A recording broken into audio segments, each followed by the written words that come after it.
वैसे तो मैं अभी 21 साल की ही हुई हूँ, लेकिन मेरी अमानत अभी से कूदने और मचलने लगी थी। इसीलिए मैंने इसे अपने भाई को ही दे दी। उस समय मैंने पहली बार किसी को अपनी अमानत दी थी, इसीलिए मुझे बहुत दर्द हुआ था। वैसे तो इरफान भैया मेरे सगे भाई नहीं हैं, लेकिन वह मेरे चाचा के लड़के हैं, इसीलिए रिश्ते में वह मेरे भाई ही लगते हैं। मेरी हाइट 5.5 फीट है तथा भैया की हाइट 5 फीट तक है, क्योंकि वह मुझसे उम्र में भी 2 साल छोटे हैं। हम शहर में रहते थे और हमारे चाचा और उनकी फैमिली गांव में रहती थी। इस बार इरफान भैया ने 12वीं क्लियर की थी, इसलिए वह अपनी छुट्टियां मनाने हमारे पास शहर आए थे। जब इरफान भैया हमारे घर आए तो मेरे अम्मी अब्बू भी बहुत खुश हुए। क्योंकि मेरा कोई भाई नहीं है, इसीलिए अब्बू इरफान भैया को ही अपना बेटा समझते थे। इरफान भैया शुरू से ही देखने में बहुत सुंदर थे और उनकी बॉडी भी बहुत अच्छी थी। भैया जब हमारे घर आए थे तो उस दिन मैंने जीन्स टॉप पहन रखा था, जिसकी फिटिंग बहुत ही टाइट थी, इसलिए भैया तो मुझे देखते ही रह गए। उस दिन हम सभी ने बहुत बातें की तथा अम्मी ने घर में बिरयानी भी बनाई थी। सभी लोग इरफान भैया को लेकर बहुत खुश थे। रात को इरफान भैया अम्मी अब्बू के साथ ही सो गए। मैंने सोचा था शायद वह मेरे कमरे में सोएंगे, लेकिन अम्मी अब्बू ने उन्हें अपने पास सुला लिया। सुबह भैया लेट ही उठे थे। भैया जब तक उठे थे अब्बू बैंक में जा चुके थे तथा अम्मी हमारे लिए खाना बना रही थी। इसीलिए मैं भैया के लिए उनके कमरे में चाय देने के लिए चली गई। आज मैं सुबह ही नहा धोकर तैयार हो गई थी तथा मेकअप करके फिटिंग वाला सूट सलवार पहन लिया था। सुबह सुबह मेरे दर्शन करके भैया भी खुश हो गए।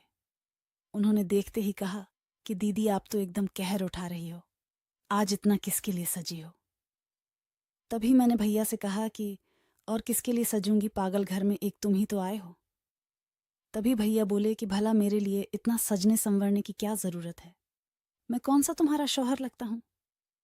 तभी मैंने कहा कि भैया, आप तो बुद्धू के बुद्धू ही रहोगे। और फिर मैं उन्हें चाय थमाकर चली गई। 2 घंटे बाद अम्मी ने हमारा खाना डाइनिंग टेबल पर लगा दिया था और खुद पड़ोस वाली आंटी के यहाँ उनके बच्चे का नाम था तो वहां पर चली गई। थोड़ी देर बाद भैया भी नहाकर खाना खाने आ गए थे और मैं डाइनिंग टेबल पर उन्हीं का इंतजार कर रही थी। मैंने आज जानबूझकर चुन्नी नहीं ली थी ताकि भैया को जन्नत के दर्शन हो सके, क्योंकि मैं भैया को अपने जाल में फंसना चाहती थी ताकि वह मेरी गर्मी दूर कर सकें। भैया ने सबसे पहले जन्नत ही देखी और उसके बाद मुझे देखा तो मैंने भैया को आंख मार दी। तो भैया कहने लगे कि अरे दीदी, ऐसे मत मारो, लग जाएगी। और इसके बाद हम दोनों हंसने लगे। भैया खाना खा रहे थे, लेकिन मैं पहले ही खा चुकी थी, इसीलिए मैं बस उन्हें देख रही थी। और मैंने उनसे पूछ लिया कि भैया दूध पियोगे क्या। तो भैया ने वहां पर देखा तो वहां दूध नहीं था, तो वह बोले कि पी लूंगा, पर यहां पर कहाँ है। तो मैं बोली कि मैं उस वाले दूध की बात नहीं कर रही हूं। तभी भैया बोले कि दीदी, आप बहुत बिगड़ गई है, भला कोई अपने भाई से भी इस तरह की बात कर सकता है क्या। तभी मैं भैया से कहने लगी कि भैया, आपको तो पता ही है मेरी मौसी ने अपने चाचा के लड़के से शादी की थी और आपके मामा ने भी तो अपनी चाची से शादी की थी। और फिर मैं भैया से रिक्वेस्ट करने लगी कि प्लीज़ भैया मान जाओ ना, इतना भी क्या तरसा रहे हो। हम कौन सा किसी को मार रहे हैं जो हमें पाप लगेगा। हम तो बस थोड़ा सा एंजॉय करना चाहते हैं और मैं आपको भी बहुत मज़े करवाऊंगी, बस आप एक बार हाँ तो करो। उस दिन मैंने भैया को बहुत मनाया, लेकिन भैया राजी नहीं हुए। खाना खाने के बाद हम सो गए तथा दोपहर के बाद अम्मी जान भी वापस आ गई थी। शाम को हम तीनों, अम्मी जान और इरफान भैया, शहर में घूमने के लिए चले गए। हम शहर के सेंट्रल पार्क और खाना खाने के लिए होटल में भी गए थे। शाम को अब्बू जान भी बाहर से खाना खाकर आ गए तथा थके होने के कारण टाइम से ही सभी सो गए थे। आज मैंने अब्बू जान और अम्मी से जिद करके भैया को मेरे कमरे में सुला लिया था। शाम को हमने लगभग 12 बजे तक बातें की थीं और मैंने भैया से पूछ भी लिया था कि भैया, अगर आपकी कोई सेटिंग है तो भी मुझे बता दो। तो भैया बोले कि नहीं दीदी, ऐसी बात नहीं है, आप समझने की कोशिश नहीं कर रही है। दरअसल मैं भी आपको उतना ही पसंद करता हूँ जितना आप मुझे करती है, लेकिन दीदी, मुझे ताया जी अपने बेटे के समान समझते हैं। अगर मैंने आपके साथ दोस्ती कर ली तो तायाजी को अच्छा नहीं लगेगा। तभी मैं बोली कि अरे भैया, हम अब्बू जान को थोड़ी बताएंगे, हम तो बस थोड़ा सा एंजॉय करना चाहते हैं। तभी भैया बोले कि नहीं दीदी, यह तो फिर उनके साथ धोखा होगा।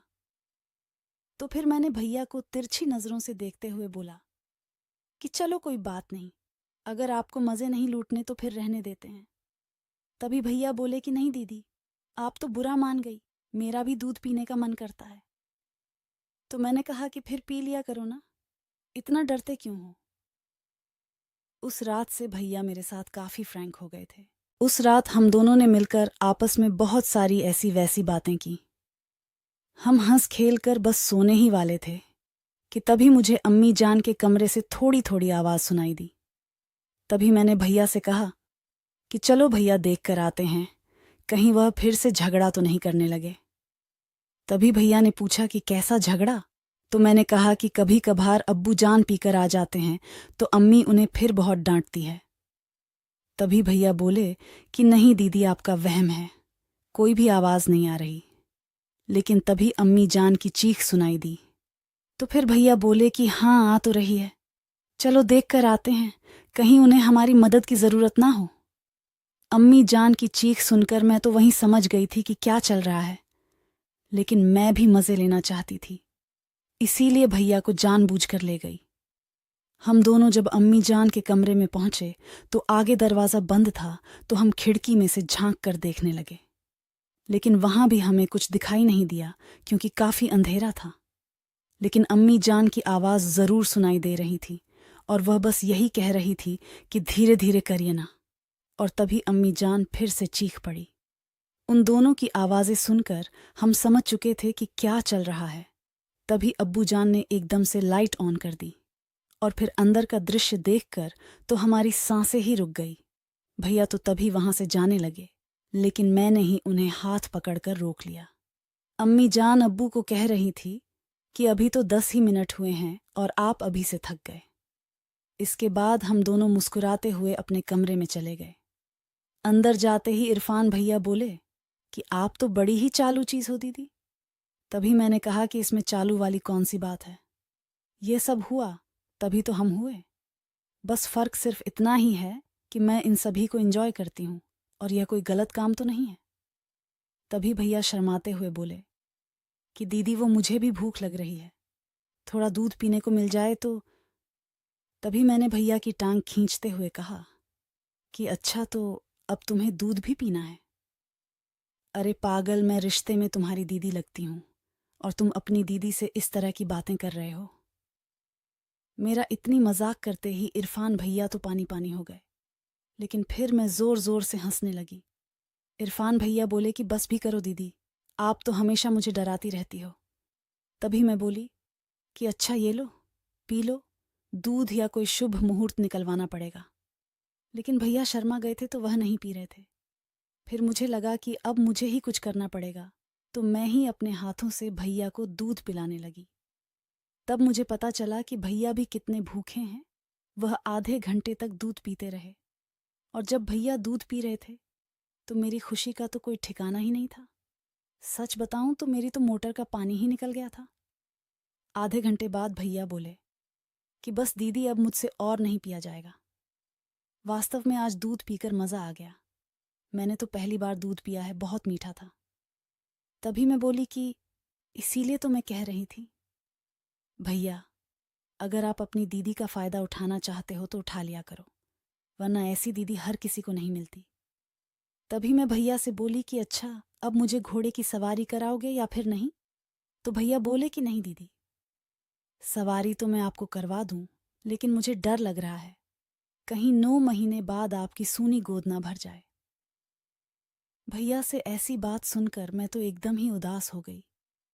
मैं बोली कि भैया, आप तो बहुत डरपोक हो, कुछ नहीं होगा, जो होगा बाद में देख लेंगे, आज मेरा घोड़े की सवारी करने का बहुत मन कर रहा है। मेरे लाख मनाने पर भी भैया नहीं माने।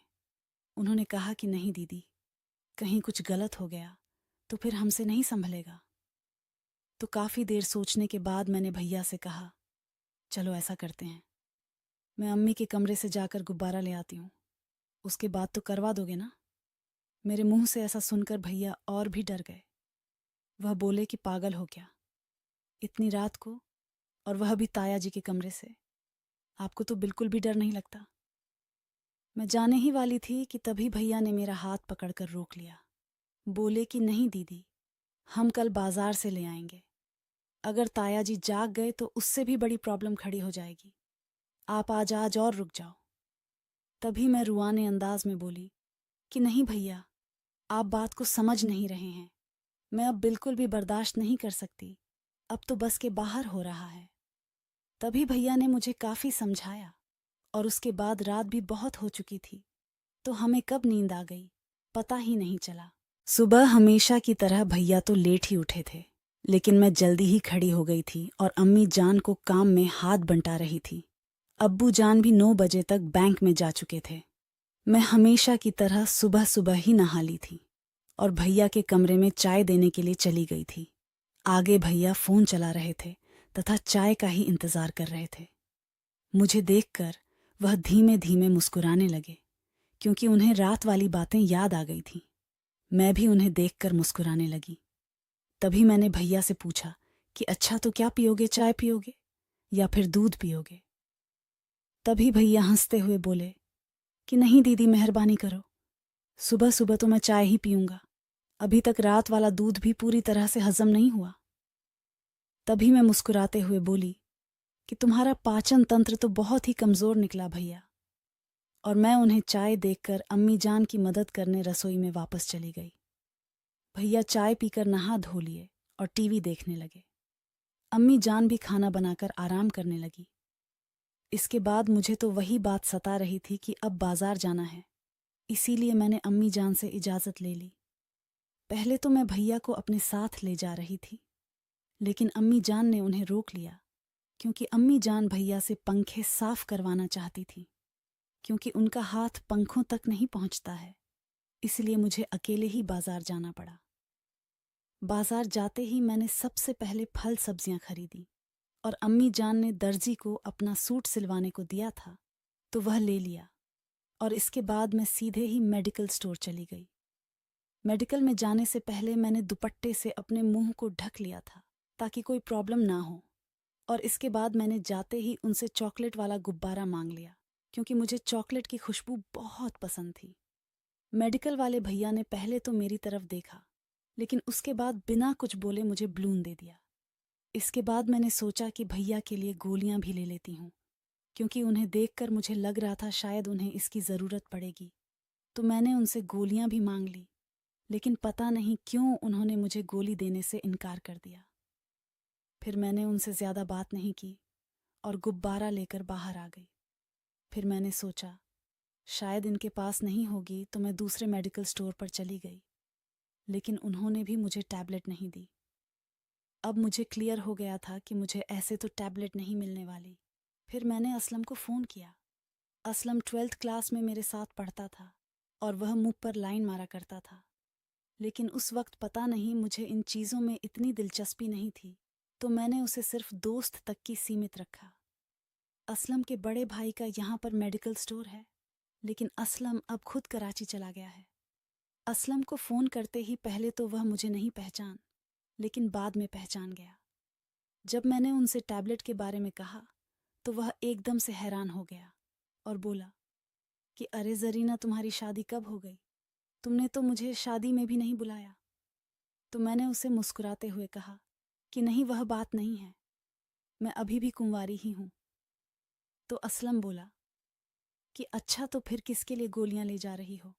लगता है आजकल बड़ी बदमाश हो गई हो। पहले तो तुम बातें भी नहीं किया करती थी और अब सीधा काम। असलम बहुत मजाकिया था, तो वह मेरे पूरे मज़े ले रहा था। तभी मैंने उसे डांटते हुए कहा कि चलो अब छोड़ो और जल्दी से मुझे टैबलेट दिलवाओ।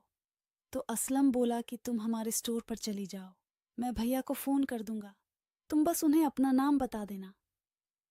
जैसे ही मैं असलम की स्टोर पर पहुंची तो वहां पर उनके भैया तो नहीं थे, लेकिन कोई और ही लड़का खड़ा था।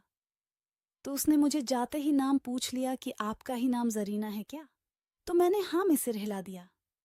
उन्होंने बिना कुछ कहे मुझे टैबलेट दे दी और पैसे भी नहीं लिए। काम पूरा होते ही मैं जल्दी से घर आ गई। घर आते आते मुझे 2 बज गए थे। जैसे ही मैं घर आई तो भैया ने अपना सामान पैक कर रखा था तथा घर वापस जाने की तैयारी कर रहे थे। अब्बू जान भी बैंक से आज जल्दी आ गए थे तथा अम्मी भी वहीं थी। ये सब देखकर मैं तो बिल्कुल हैरान हो गई। मैंने जाते ही अम्मी से पूछा कि यह सब क्या हो रहा है, भैया कहीं जा रहे हैं क्या? तो अम्मी बोली कि हाँ, तुम्हारे चाचू का फोन आया था। उन्होंने बताया कि कल रात को तुम्हारी चाची जान सीढ़ियों से गिर गई और उनका पैर फ्रैक्चर हो गया है। इसीलिए घर संभालने वाला कोई नहीं है और खेत में भी काम सर पर आ चुका है। इसलिए अब इरफान को घर जाना होगा। यह सुनकर मैं तो पूरी की पूरी ही हिल गई थी, क्योंकि हमने जो प्लानिंग बनाई थी वह तो अब धरी की धरी रहने वाली थी और मेरे सारे अरमानों पर पानी फिरने वाला था। यह सुनकर मैं जल्दी से भैया के कमरे में गई, जहां पर भैया अपना सामान पैक कर रहे थे। मैंने जाते ही उनका सामान बिखेर दिया और उन्हें डांटना शुरू कर दिया। तो भैया बोले कि दीदी देखो, अब मैं क्या कर सकता हूँ, मेरा भी बहुत मन था आपके यहाँ रहने का, लेकिन अब अम्मी की हालत खराब हो गई है, इसलिए मुझे घर तो जाना ही पड़ेगा। तभी मैं बोली कि फिर मेरा क्या, मैं कितने दिनों से इस वक्त का इंतज़ार कर रही थी और देखो आज मैं सामान भी ले आई। अच्छा तुम ऐसा करो, आज रुक जाओ, कल चले जाना। लेकिन तभी चाचू का फ़ोन आ गया और उन्होंने कहा कि आते वक्त हो सके तो तुम्हारी जरीना दीदी को भी ले आना। मैं तुम्हारे ताया से बात कर लूँगा।